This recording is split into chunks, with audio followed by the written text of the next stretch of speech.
Bom, meninas, a gente vai continuar o assunto de onde nós paramos na aula passada.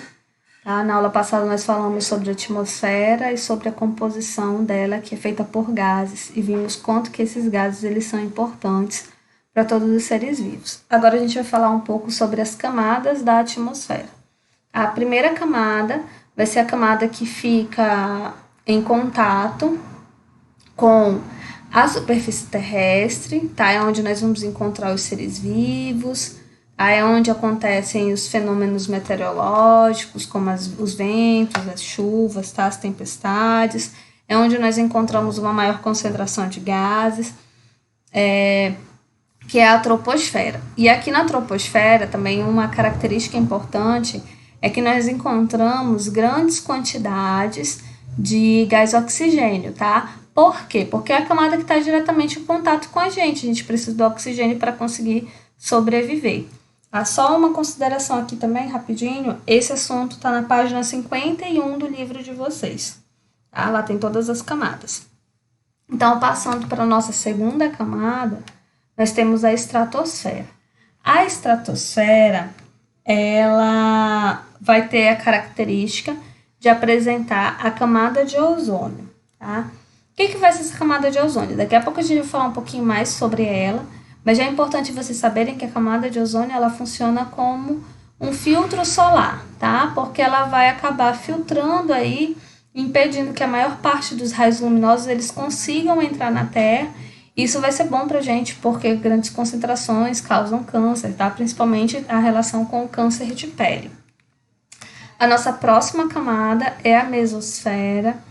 A mesosfera é onde nós vamos encontrar as estrelas cadentes, tá? Os raios cósmicos. A estrela cadente nada mais vai ser do que a queima dos meteoros. E aqui na mesosfera o ar ele já fica bem rarefeito. O que significa dizer isso? Que as concentrações de gases elas já vão reduzir significativamente, tá? Então, em uma boa porcentagem aí a gente já não vai encontrar de gases nessa camada. Nossa próxima camada é a termosfera, também chamada de ionosfera. Na verdade, a ionosfera ela vai ser uma transição entre a mesosfera e a termosfera, tá? Mas a gente também pode chamar de termosfera ou ionosfera, tá? Na termosfera ou ionosfera, nós vamos encontrar temperaturas que já são bem extremas, tá? E também uma característica importante dessa camada é que nela vão acontecer alguns fenômenos como as auroras boreais, tá? E é através dessa camada que nós temos a transferência das ondas de rádio. Acima dela, nós vamos encontrar a exosfera. Exosfera já é a nossa última camada, ela já está em contato com o espaço. Aí ela vai fazer aí pra gente essa transição entre a termosfera e o espaço. É a nossa última camada que a gente vai encontrar. Então aqui, pra gente finalizar, eu vou trazer também algumas coisas um pouquinho a mais que tem no livro de vocês. O primeiro é falando sobre a camada de ozônio, tá? A camada de ozônio é uma camada de gases, do gás ozônio, que fica em volta da Terra, que a gente tem a Terra, tá? E aqui em volta a gente tem essa camada de ozônio. Nós temos duas camadas que envolvem a Terra, que é feita por gases. A camada de ozônio e os gases que formam o efeito estufa. São duas coisas totalmente diferentes. Então, primeiro falando só sobre a camada de ozônio. Essa camada de ozônio ela vai ser importante porque esse ozônio, esse gás, ele consegue filtrar esses raios solares. Então, não são todos os raios solares que conseguem chegar na Terra. Esses raios solares, em grandes concentrações, eles causam muita alteração, como eu falei para vocês, principalmente está relacionado ao aumento, né, no número de casos de câncer, principalmente câncer de pele, porque é uma radiação e acaba criando as mutações, e como a nossa pele está em contato direto com o sol, ele acaba causando esse processo aí de alteração que pode provocar o câncer, tá bom?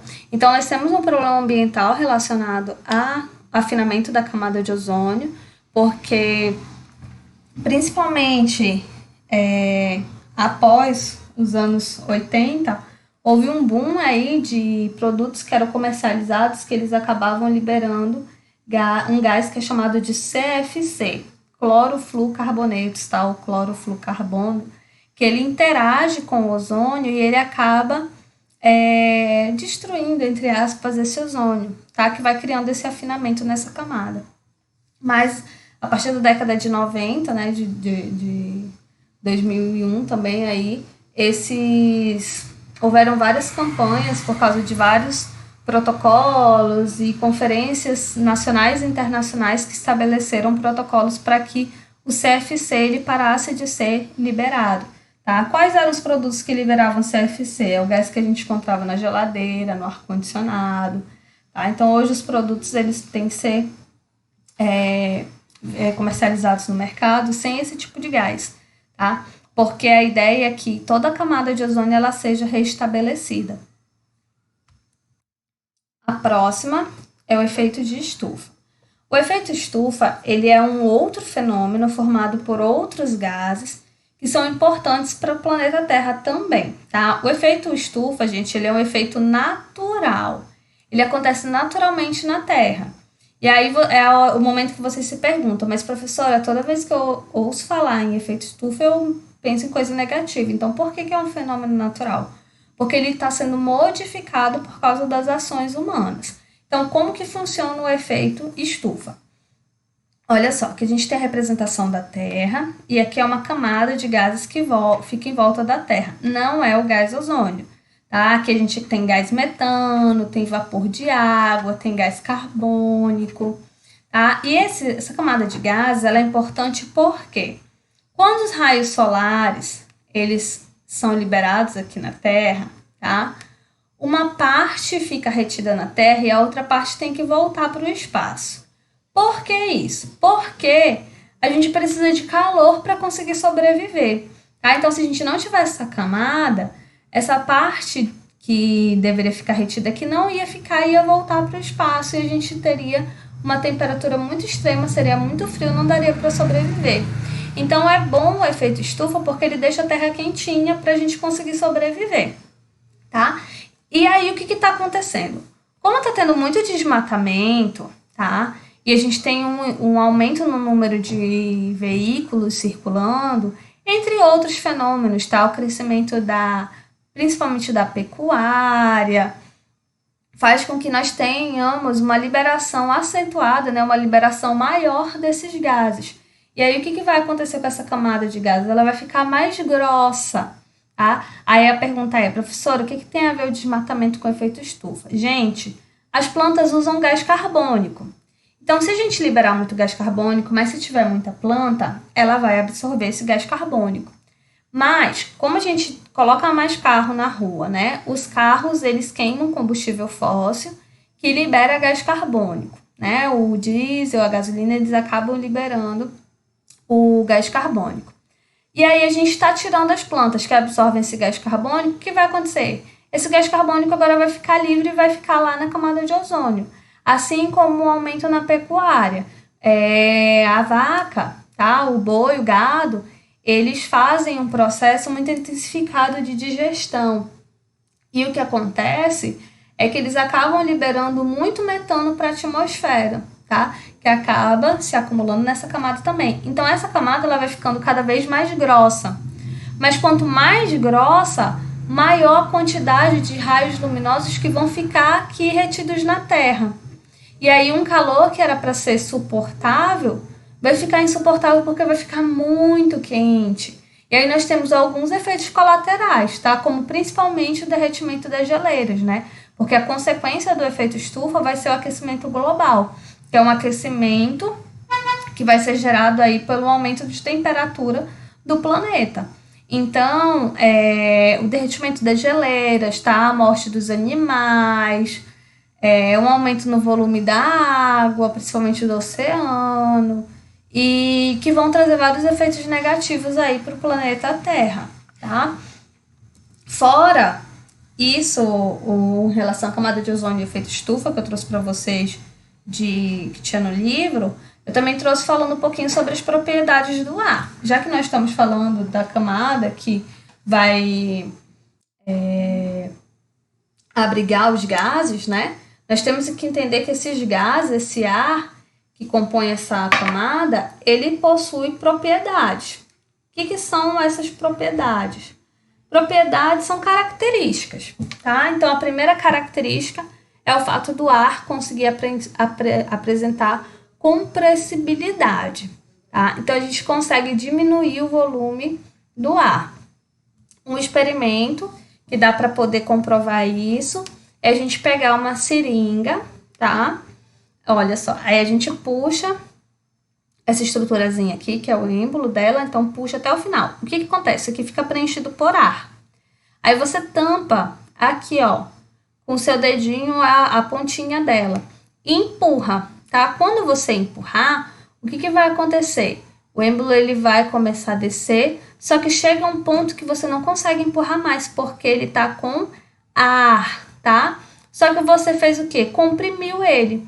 Então, ele estava ocupando um volume grande, que era toda a seringa, e aí você reduziu o volume que ele está ocupando agora, diminuindo o espaço dele. Então, isso é uma propriedade que ele tem. Outra propriedade é a elasticidade, que é a capacidade do ar de retornar ao seu estado natural após a compressão, tá? Então, voltando aqui, ó. Desse jeito que tá aqui, você já tá fazendo força para empurrar. Se você tirar a mão daqui, sozinho o êmbolo ele vai voltar, porque a propriedade de elasticidade vai fazer com que o gás ele volte para o seu estado natural, igual a gente estava vendo aqui, tá? Outra propriedade do ar é a pressão, que é a força que ele vai exercer sobre tudo, tá? Uma das experiências que dá pra gente fazer e comprovar isso é uma coisa muito simples. Pega a sua mão e assopra, tá? Na sua mão. O que você vai sentir? Você vai sentir o ar, porque ele tá fazendo uma determinada pressão ali na sua mão, tá? Então, pressão vai ser a força que o ar exerce sobre a superfície, tá? Sobre as coisas. Então, essas são algumas das propriedades do ar. E aí a gente encerra o assunto aqui com a expansibilidade e vamos para a hidrosfera. A expansibilidade é a nossa última propriedade, que é o fato do ar ter a capacidade de aumentar o volume e ocupar todo o espaço, tá? Uma forma bem rápida de a gente entender a expansibilidade é se você fazer assim, ó, espirra um perfume em um cômodo da sua casa, no quarto. Espera alguns minutos, você vai sentir o cheiro do perfume lá na cozinha, tá? Por quê? Porque ele tem a capacidade de se expandir, de se difundir pelo ambiente. Então, é a última propriedade do ar que a gente vai ver aqui, tá? Então, eu vou encerrar esse vídeo, vou iniciar o outro, agora falando sobre a hidrosfera.